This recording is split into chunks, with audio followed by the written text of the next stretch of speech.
What's up, guys? Welcome back to another episode of the More Life Podcast. I'm your host, Bart Anestin, if you are new around here. And before we jump into our topic for today, I want you to do me a favor. Like always, please, if you have not yet, hit the like, the subscribe. That way, this content, if it's been helpful to you, can always reach back into your feed or your inbox or wherever you're consuming this. If you're listening on a platform like Spotify or podcast, Apple Podcasts, go ahead and leave a review. I'd love to hear from you to know what you think of the show or any feedback you might have. It really does help us spread the word of this podcast and how we could be a creative support for people who are trying to do this really tough thing, which is launching, starting, growing, expanding their creative businesses. And yeah, it means a lot to me. Without further ado, we're going to jump right into today's episode. Not super long, but definitely I do have my notes here on trusty paper. Normally I have an iPad, but I was in the middle of doing something, and these ideas and concepts were coming to me, and so I try to just jot them down, and I'm very happy to share them with you. Welcome to the More Life Podcast, where creatives, problem solvers, and entrepreneurs talk about squeezing more out and finding meaning in this crazy thing we call life. Let's dive in.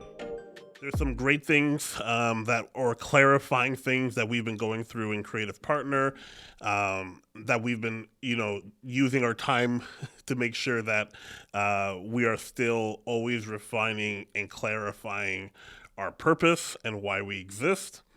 And I can't share all those details yet, but you get all the rest of it, right? The big, idea surrounding today is branding is so much more important than reach, especially if you're planning on a long-term play.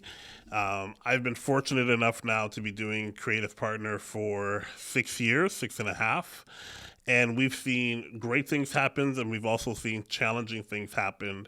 And it's one of those journeys where you always have to be looking inwards to find out what your next step is. I don't think your next step is ever going to be found from somebody else or from a coach or mirroring somebody that you admire. I think, especially when we're talking about branding, it comes down to the essence of who you are and what that looks like for you. And something that we're in the process of editing and about to release a YouTube video about content and building content for an agency, creative agency. And we did that for a year, where we posted over 400 pieces of content within a year: blog posts, live streams, static posts, reels, YouTube shorts, YouTube videos. We just did a lot. And a lot of our team was tired, and it was not necessarily producing the types of results that we were hoping that it would do if we did it for a sustained amount of time. So we've changed our approach, and it's been more freeing that way.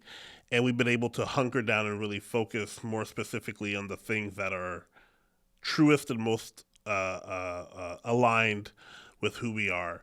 And branding is exactly that: who you are, but that's only like one side of a coin.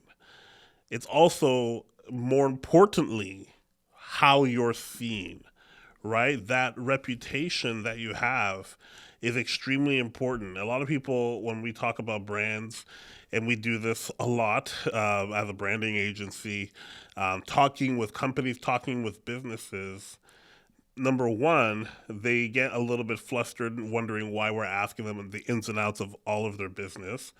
Um, and the simple answer is branding is everything in a business. Branding is your customer support. Branding is your team and how you produce your product or you deliver your service. Branding is not a product. It's not just a logo. The logo is just a symbol of your brand. Branding is the sum of all the expression. It's the totality of everything that happens in your business is leaving a really big impression on your audience, on your consumer, the people that you engage with. That is your brand. It's your reputation. And so in that whole year of posting tons of content and doing as much as we can to try to get reach, we realized that the more affluent direction was to hunker down and talk about brand. Who we are, what image are we focused on inside of our company, and how do we want that image to be revealed and absorbed by our audience. And when you think of reputation, I'm not just talking about Taylor Swift here. When you think of reputation, you think of how you yourself have a reputation. But if you were to ask all the people who come into contact with you, let's say in one day, what they think of you, you might get different answers. They might have a similar thread. Hopefully, that would be very beneficial, having a similar thread amongst them. But they all have a different way that they perceive who you are. And that's exactly what a brand is. A brand is literally that gut feeling, that internal understanding of an individual of who you and your company is. That's what I mean when I say it's a sum of all the expressions, of the sum of the entirety of your business. Sometimes we get stuck in format and process, and we don't necessarily see those things translate in long term. I'm talking about long term brand exposure and positioning. When you're thinking of your brand, you got to think in like 25-year terms. You got to think in long terms, not just what's happening now. And we see this a lot in a design aspect when we're dealing with identity, when we're talking about logos and developing iconography, specifically typography. If you want to get nitty gritty, people like things that look aesthetic right now. And there are some things that are always true and some design principles that you can always lean on. But at the same time, people love when something looks right now. And the brands that we at Creative Partner, anyways, try to build are things that stand the test of time, that look good yesterday, today, and tomorrow, and that are a true and accurate representation of at the core of the purpose of your company. I wish I could help many businesses, as many as I can, realize that brand is everything. It's how you talk to or lead your staff, all the way down to how you deliver your product and service. It's how you hold meetings. It's how you position yourself in some paid advertising. It's your approach to SEO. It's everything. Now, as a content creator and a agency owner, it's very easy to get stuck in a format, and you try to force the format to fit inside of your brand. So, right now we're doing a video podcast. That's a format.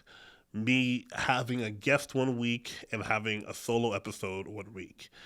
That is a format. It could be a lot of things could be your format.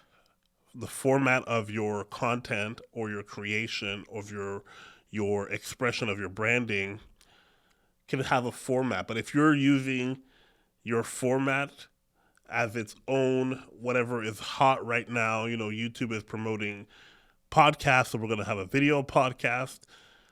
Eventually, you're going to see that you're falling out of alignment. So, reach is temporary. Brand is forever.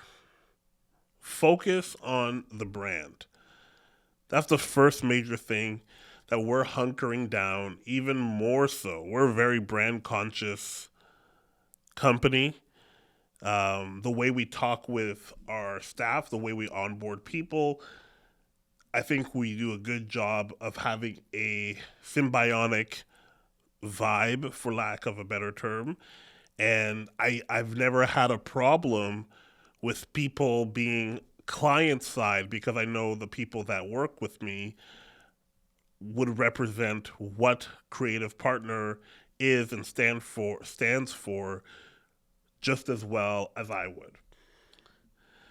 So it's good to strategize privately about your brand in a grander or a wider context. This is how you can find your true purpose. And this is why it's so important to have, some type of business plan where you set out clear objectives or purpose statements that help you understand why we're doing this. there, there was a client or a potential client or a repeat client that we've had talking with us about coming onto a project, and we would do the web development, they would do the branding. They had somebody else that another vendor was going to do the branding. And even as a web developer, we just kept pushing. Why are you pushing this name in your rename, in your rebranding? What does it stand for? How can we help support that? Because we're not in those initial branding conversations. And I am assuming, even at this point, we have not seen any branding documents. And I'm assuming that there will be some type of branding guideline or documentation.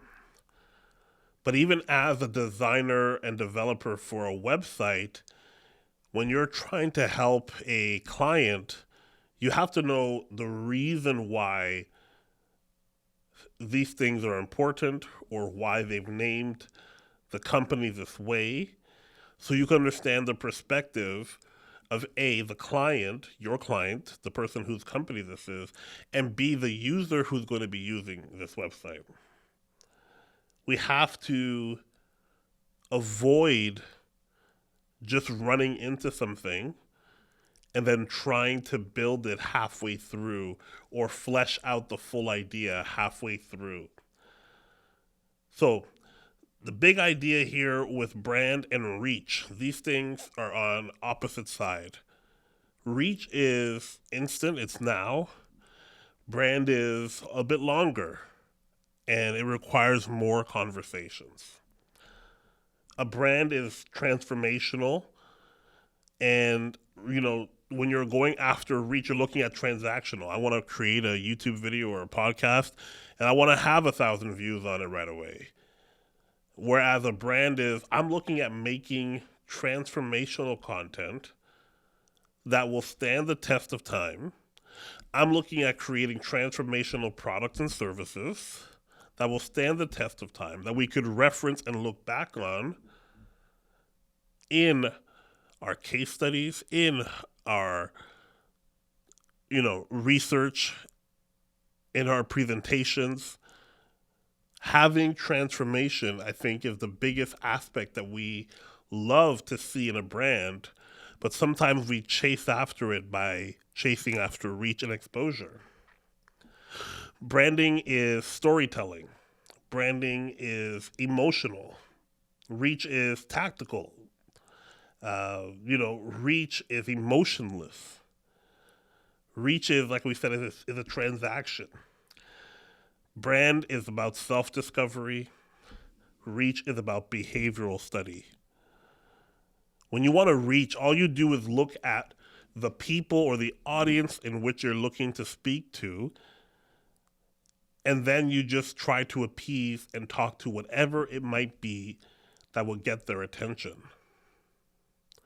Branding is looking for that intersect of that self-discovery, of that true, what am I here really to do, and who am I servicing?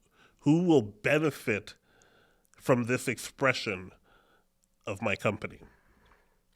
We have to decouple our product, our branding, from distribution, from exposure, from reach. Sometimes we try to marry them together to say whatever I can do to get reach is my brand, If I get known for a certain trend on TikTok and I blow up, I guess I just am a slave to that now, and I may have been a chef, but now I guess I review kitchen products. Well, then you didn't have any real branding.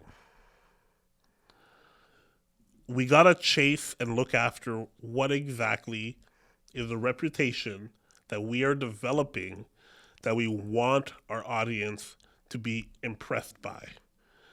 And not impressed by, like, ooh, wow. I mean, impressed upon or affected by. So they now are a part of the story. So that's my little spiel on branding. But a tip or an exercise I would ask you to do is in your own solopreneur or solopreneurship, or in your own department if you have a job, in your own creative endeavors, small business, agency. Ask all parties involved to write down what they believe the brand stands for. Why does it exist? And I'm not talking about like memorizing a mission statement or memorizing a purpose statement. Talk about, what is our brand? How does it make you feel when you think about this brand? And you can start from there to have those private conversations talking about, are we headed in the right direction? And do we need to change how we do our complete business or certain aspects of our business to align with what our intended brand goals are? Brand goals are business goals. They are locked in together. A brand is the foremost tool you will have to accomplish the purpose of your business. And before you get too far ahead, solidify what your brand is. Decouple it from your format, from your process. Decouple it from your distribution, from your reach, and look towards finding who you are. I've been Bart. You've been great. Peace out.